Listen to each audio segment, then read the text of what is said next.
Yo halo, kali ini ada sebuah konsol game lipat yang bisa mainin banyak game dengan harga yang cukup terjangkau, yaitu Pokidi V90. Ya, harganya memang lebih murah dibandingkan dengan konsol game sejenis yang pernah saya bahas. Ini saya beli lewat shopping, harganya itu 500 ribuan.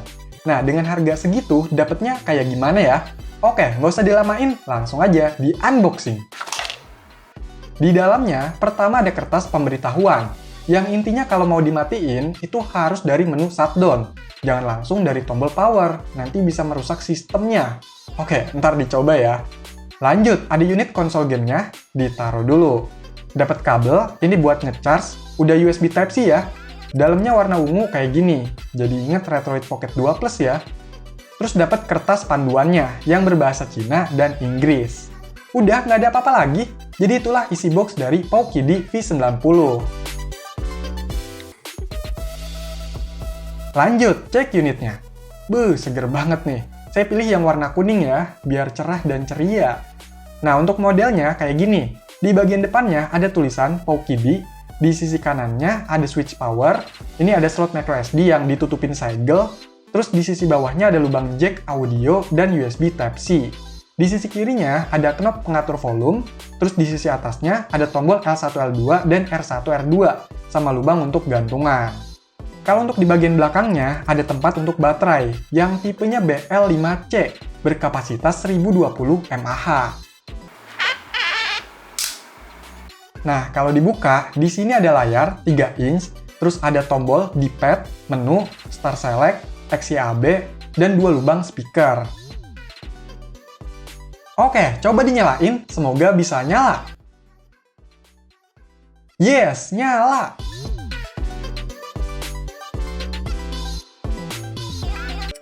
Dan inilah tampilan awal dari Pokidi V90. Untuk menunya, di sini ada beberapa bagian. Yang pertama itu alat-alat, misalnya file manager, pemutar musik, atau video. Terus ada menu untuk emulator game yang bisa dimainkan. Ada Game Boy, Famicom, Sega, PC Engine, Neo Geo, sampai PS1 juga ada nih. Cukup banyak ya. Terus ada menu untuk game portingan, dan ada menu untuk konfigurasinya. Untuk sistemnya, ini pakai G-Menu NX, base-nya dari Open Linux, dengan build 20 Maret 2019. Dan ini juga masih bisa diubah ya sistemnya, ntar coba dioprek deh. Nah, kita bahas dulu nih gamenya. Jadi untuk masing-masing emulator, ini udah dapat game dari sananya. Banyak banget, bisa sampai ratusan di setiap emulatornya. Dan nggak diulang-ulang gitu ya. Jadi kalau di total, bisa sampai ribuan game. Segitu udah kenyang lah. Oke, coba dulu deh, gas main game!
Dari beberapa game yang saya coba, ternyata ada yang lancar, ada juga yang enggak.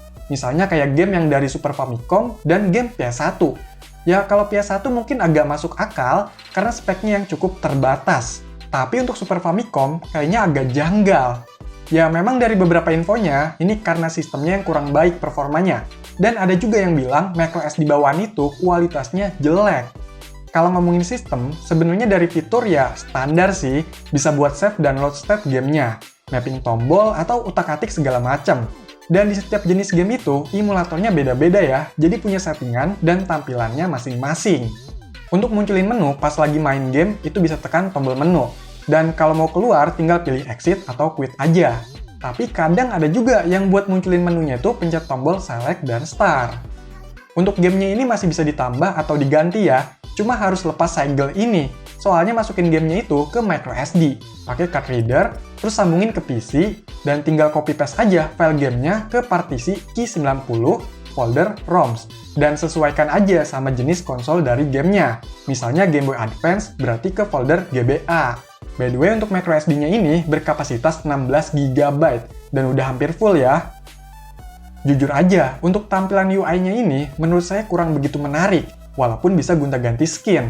Kelihatannya masih kurang rapi aja gitu. Terus sistemnya ini agak ribet dan kadang suka macet gitu, jadi rawan ya.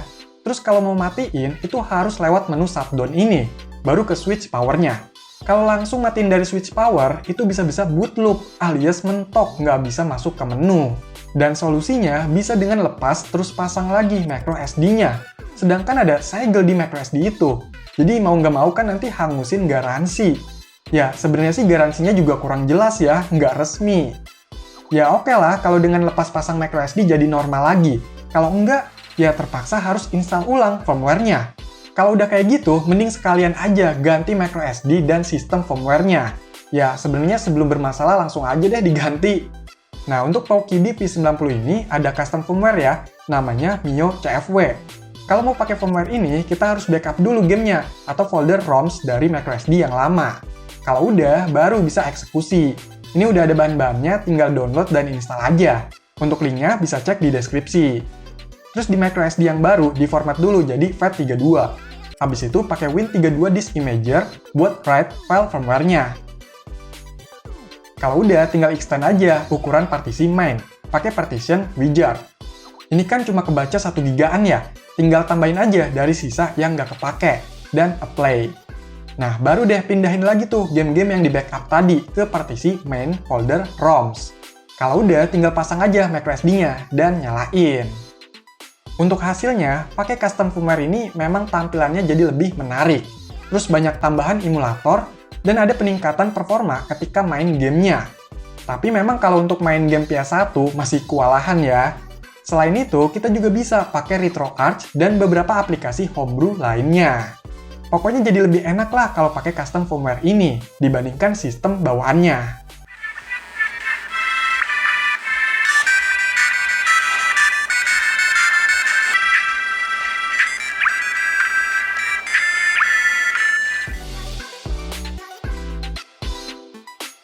Secara desain, PokeD V90 ini mirip kayak Game Boy Advance SP. Bentuknya kecil kalau dalam kondisi lipat kayak gini. Bahkan ini lebih kecil dari Mio Mini. Dan enaknya kalau dibawa-bawa nggak kepencet-pencet tuh tombolnya, lebih aman. Tapi dari kualitas bahannya ini emang kerasa lebih murah, jadi build quality-nya itu kurang bagus. Terutama di engselnya tuh.